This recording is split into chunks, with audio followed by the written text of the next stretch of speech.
My name is Jamal Thomas. This is the Progressive Soapbox. Guys, if you dig this content, please like, share, subscribe. You can always support PayPal, Patreon. This content is brought to you by you, and I appreciate you for giving me the opportunity to do it.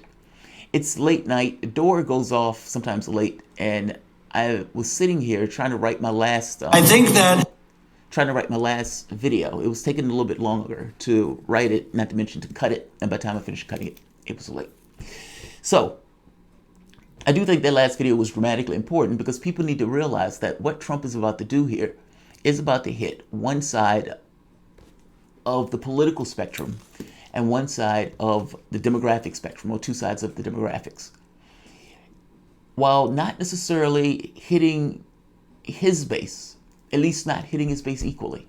And his base to some degree understands that, which makes it that much more sad, actually, that there's no solidarity among people of particular class, but that along the lines of race.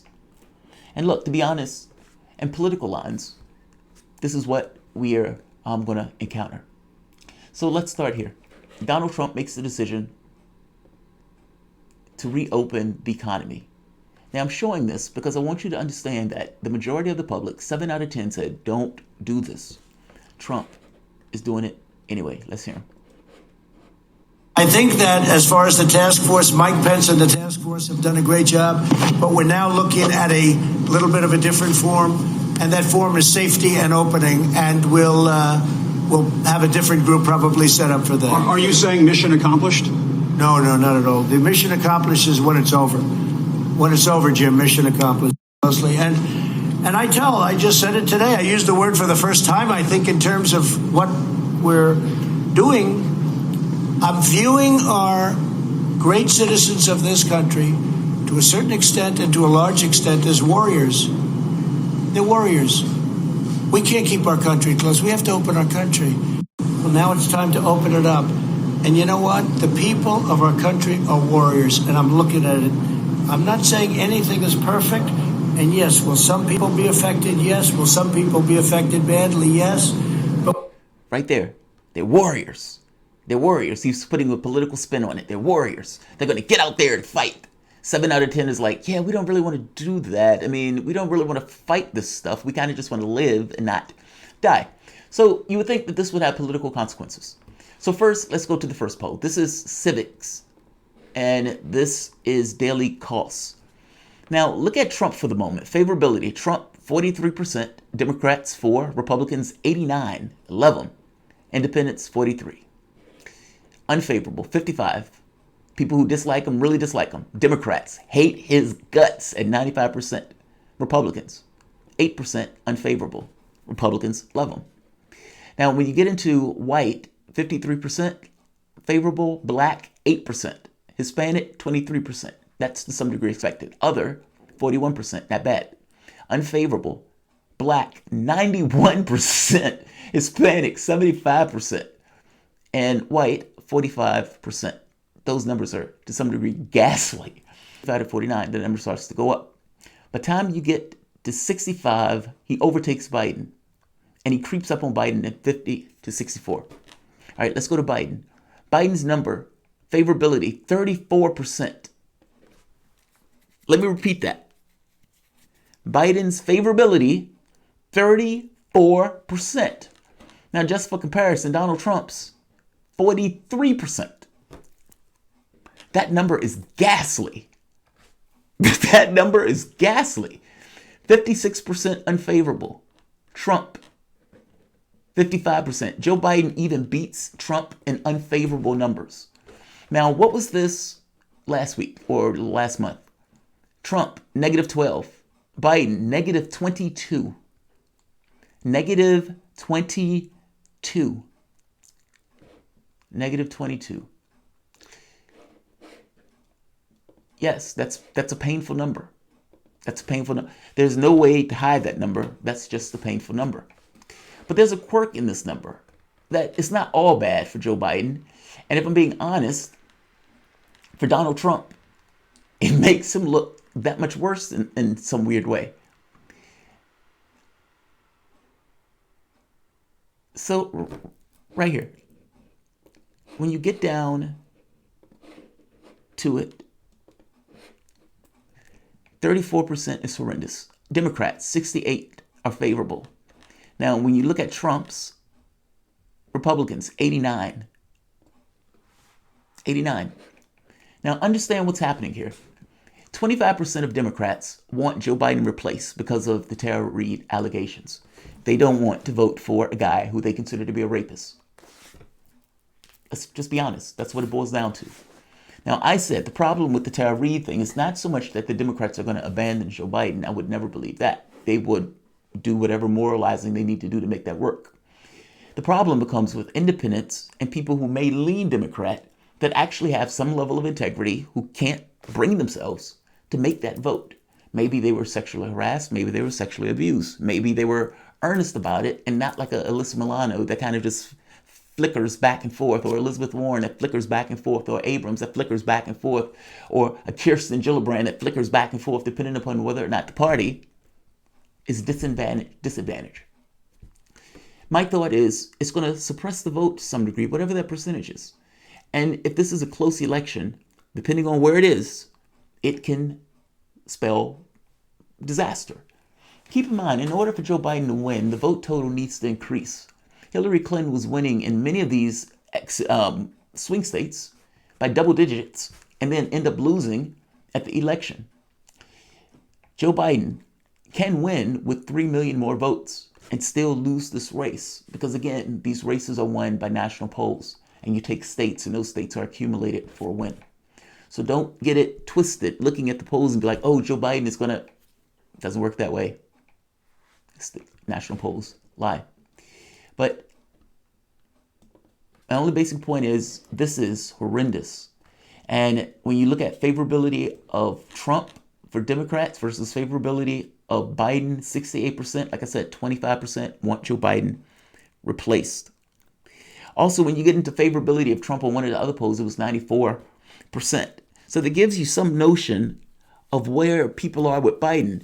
The excitability level of Joe Biden was at, 24% at one point? I'm trying to give you this impression of somebody who is not doing all that well, even though the polling may show him to be winning.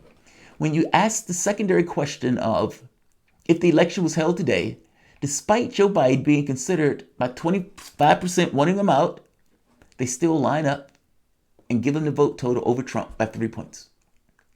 Isn't that amazing? We are dramatically unhappy with him to the tune of 34%. However, we will still vote for him if it means getting rid of Trump. Yeah, that's wild. That is very wild. That is very bizarre. We consider him a rapist, yes, some percentage. However, we'll still vote for him. Now, when you get into what did people actually believe? So a Monmouth poll went into what people believe of the Tara Reid story. A Monmouth University poll indicated that 37% of respondents said that the accusation of Biden sexually assaulted Reade and a Senate aide in 1993 was probably true, while 32% said it was probably not true and 31% said they didn't know. It's the first national survey to ask voters about the assault claim. So basically, it's split. A third thinks he's guilty, a third thinks he's not guilty. The other part says, look, I don't know. I have no idea. I wasn't there. So when you're looking at this poll, and people who are dissatisfied, well, you're basically talking about those people, right? But those people still, at the end of the day, will line up and vote Biden, despite the fact that many of them think he's a rapist. Isn't that amazing? Let's keep going. Are you satisfied with the U.S. government's response? 15%, very sad, or completely. 24%, mostly. 21%, not. 38% not satisfied at all. Preponderance of people are not satisfied. Now, why could that be?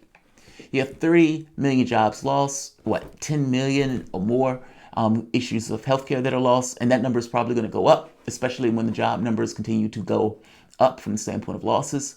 And you have the government that gave $1,200 while giving all of this money to corporations. The workers' benefits, in many cases, 70% of those didn't get to the people who needed them. And many states were ill-prepared to deal with the influx of cash that needed to go to the various people because of the losses of jobs. 50% or more than 50% of the public work paycheck to paycheck. More than 50% don't have $500 in the bank. And now you have a situation where immediately all of it comes to a halt. The majority of people, or let's say a disproportionate amount of African Americans, are dying as a result of the jobs that African Americans work. Same thing with Hispanics. As the economy begins to open, you are going to see further spikes in the number of people who, of my persuasion, die.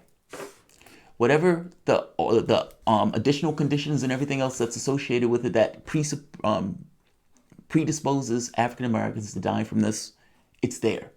And it's something that is prevalent. You can look at the numbers. I've covered the numbers earlier today. So when they say, are you satisfied with your government? How can the people legitimately say yes? Now, people who may have a decent job where they can work from home, people who may have a job that is impervious to this or where they can work remotely, they may not feel all that bad about the government's response because technically they were already okay. They still had the things that they needed and they're sitting at home and they're getting their jobs done. But the people who needed to be at work, who needed to be on the front line, who put their lives on the line, oftentimes at jobs that don't pay all that much and they're not treated all that well. Those are the people who are probably saying, this sucks. Not to mention people who might have lost their jobs or furloughed on that jobs or had jobs where they need to be there and that job had to shut down because they couldn't keep that business open for a period of time. Yes, those people will say that sucks because those people don't have a paycheck. They aren't getting the workers' benefits that they needed. They have a rent to pay. They have a car note to pay. They have a life. And instead of the government doing what was rational and ensuring that those companies had the money, making sure the people were paid to the tune of like 80%, the government could afford to do that. Donald Trump could have commissioned the government to print a $2 trillion, $10 trillion coin and just set it there and had the public feeding off of that until it got for 2 or 3 months. I'm just saying there were options that could have been had at the time, and we decided not to take those options. Instead, wait for 3 months before doing anything. When in reality, the United States pays a lot for the World Health Organization. We had Americans in the World Health Organization giving us numbers to what China was doing. Meaning we had an understanding of how bad it was going to be. Trump just didn't know what he was doing. He was incompetent. And even now, you had the U.S. government stealing resources from other states. So states end up fighting one another for resources. That's incompetence. And now they're winding down the task force. Why? Let's look at the polling. Now, if you look at, let's see, do you approve or disapprove of the way Trump is handling? Republicans, 80% approve. Democrats, 5%. Republicans, 9% disapprove. Democrats, 93%. Let's keep going. What's important here is that, again, this is one of those things where both groups, Republicans and Democrats, Republicans mostly white, Democrats, people of color, white, etc., mostly poor, they're looking at this 2 different ways. And because they're looking at this in 2 different ways, Trump can take his contingent that's looking at it in one way and say, we're opening the economy back up. Knowing that the people who are going to get hurt the most are, yes, the poor, some of which are voting for him, but disproportionately the other party. That sucks as politics, but that seems to be what's happening. Now, from a polling standpoint, Joe Biden has not been able to make a presence. He's been the invisible man. And with the rape allegations of being the invisible man, it's eaten into his numbers to some degree. Now,